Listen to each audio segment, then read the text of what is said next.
En esta oportunidad hablaremos de un proceso celular denominado replicación. La replicación es un proceso coordinado que consiste en generar una copia idéntica del material genético. Básicamente es abrir el ADN y a partir de cada hebra generar una copia complementaria.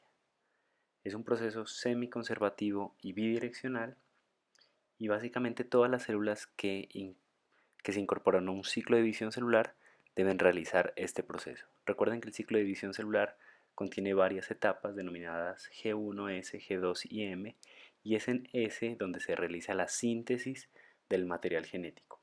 En G2 básicamente se va a generar una revisión y una reparación de algunos daños, y en M se dará la división física para generar dos células con el mismo material genético. Cada una de las etapas debe ser regulada por puntos de control que básicamente dependen de procesos de fosforilación catalizados por enzimas denominadas ciclinas dependientes de quinasas. Se considera que es un proceso bidireccional porque inicia en un punto y a partir de ese punto se bifurca en dos direcciones. Ese punto se denomina origen de replicación. En organismos procarióticos hay un origen de replicación, mientras que en organismos más complejos hay mucho más de 10.000 puntos denominados orígenes de replicación. En bacterias, como en E. coli, el origen de replicación está constituido básicamente por una secuencia rica en adenina y timina, pero se dispone en diferentes módulos interespaciados. Así que tiene 4 módulos que constituyen un tipo de secuencia y 3 módulos con una secuencia mucho más variable que las separa. A esta secuencia se le denomina origen de replicación y en bacterias como E. coli al origen de replicación se le denomina ORI-C. En levaduras el origen de replicación se denomina ARS por su sigla secuencia de replicación autónoma y también está constituido por dos módulos, un módulo A bastante conservado y un módulo B que es mucho más variable. De esta forma, la replicación debe iniciar en un punto, pero requiere la acción coordinada de múltiples enzimas, entre las que se encuentran la ADN polimerasa, las helicasas, las primasas, las proteínas SSB, las ligasas y las topoisomerasas. Con respecto a la ADN polimerasa, en E. coli hay tres tipos, la ADN polimerasa 1, 2 y 3, de acuerdo al orden que se descubrieron. La polimerasa 1 y 2 básicamente sirven para procesos de reparación, mientras que la ADN polimerasa 3 sirve para procesos de replicación. Es una proteína gigantesca de 600 kilodalton y está constituida por diferentes subunidades. Tiene un núcleo constituido por las unidades alfa, epsilon y teta, y básicamente es la porción catalítica. Tiene dos funciones. La primera es polimerizar en sentido 5'3', o sea, unir nucleótidos. Y la otra tiene una actividad exonucleasa en sentido 3'5', quiere decir, es capaz de retirar nucleótidos.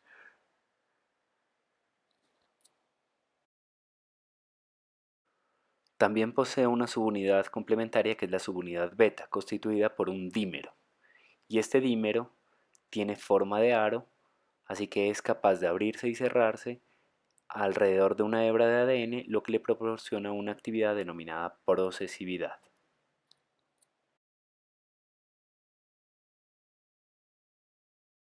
Otra subunidad adicional es la subunidad gamma, capaz de abrir el aro, o sea, abrir a la subunidad beta, y está constituida por gamma, delta, delta prima, psi y phi.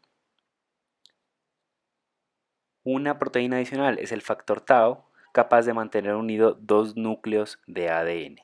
Pese a todas estas características, el ADN no es capaz de sintetizar desde cero, no puede iniciar la síntesis, así que requiere siempre la presencia de un nucleótido que proporcione el extremo 3' denominado cebador.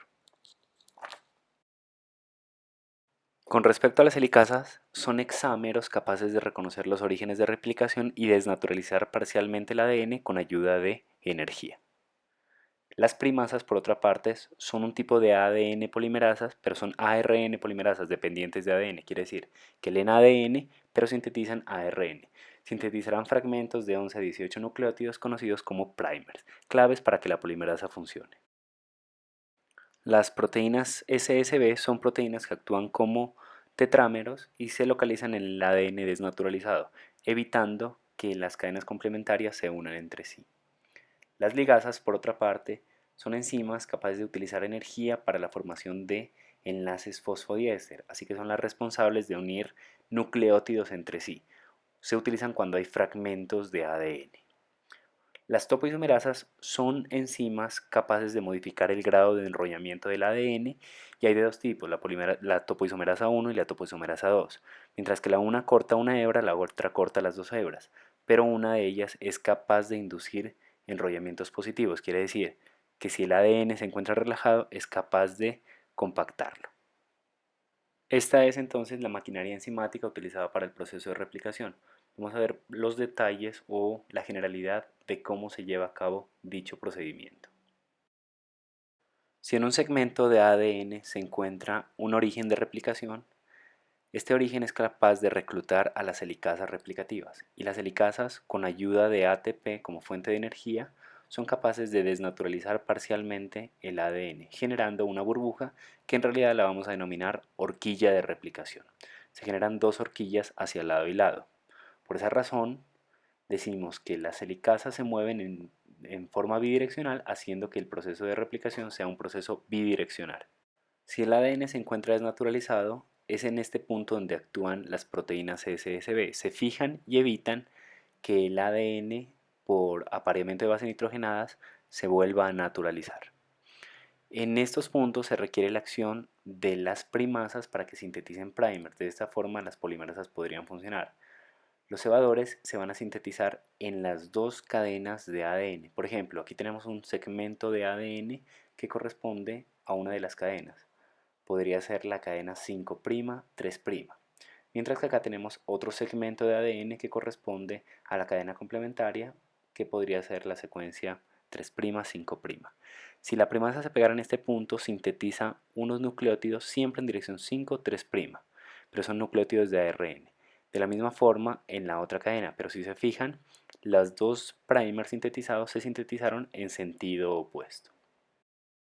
Entonces, si tenemos nuestra horquilla de replicación o nuestras horquillas de replicación, la primasa se encargó de sintetizar un par de primers, uno en cada una de las hebras, y a partir de ese primer, la ADN polimerasa es capaz de fijarse siempre en el extremo 3'.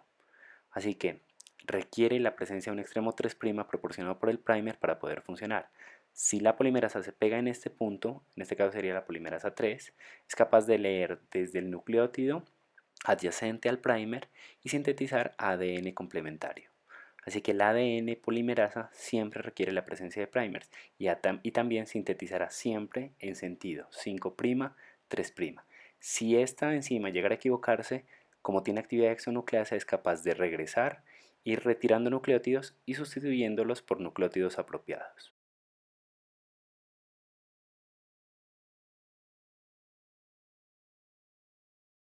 La polimerasa entonces se unirá a su respectivo primer y empezará la síntesis de ADN. Cuando las helicasas avanzan de forma bidireccional, la porción desnaturalizada se incrementa y lo que llevábamos era esta pequeña sección. Así que la polimerasa, si todavía tiene un extremo 3', no requiere la presencia de un nuevo cebador. Se ubica o continúa o permanece ubicada en ese extremo y es capaz de continuar la síntesis de forma continua. Pero ¿qué pasa con los segmentos que aún no se han amplificado? Para amplificar estas otras porciones se requiere la presencia o la síntesis de un nuevo cebador. Así que las primasas actúan nuevamente sintetizando un par nuevo de cebadores, esta vez en los extremos opuestos, y a partir de estos cebadores la ADN polimerasa 3 se fija y sintetiza siempre en sentido 5', 3'. El proceso continúa y cada vez que las helicasas se aleja una de otra, la parte desnaturalizada será mayor. Por lo tanto, si todavía hay extremo 3', la polimerasa continúa su síntesis, pero si no hay extremo 3', se requiere la síntesis de un nuevo par de cebadores.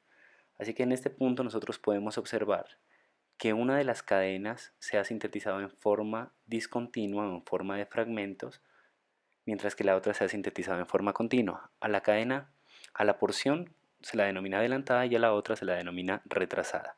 pero ocurre lo mismo en las dos hebras. Mientras que en la una se sintetiza de forma continua, en la otra se sintetiza de forma discontinua. La polimerasa siempre requiere un extremo 3'. En este ejemplo, el nucleótido representado en rojo corresponde a la porción final del cebador. Así que este es el que proporciona el extremo 3'. En este punto se pegaría la ADN polimerasa y a partir de aquí empezaría a generar su proceso de polimerización.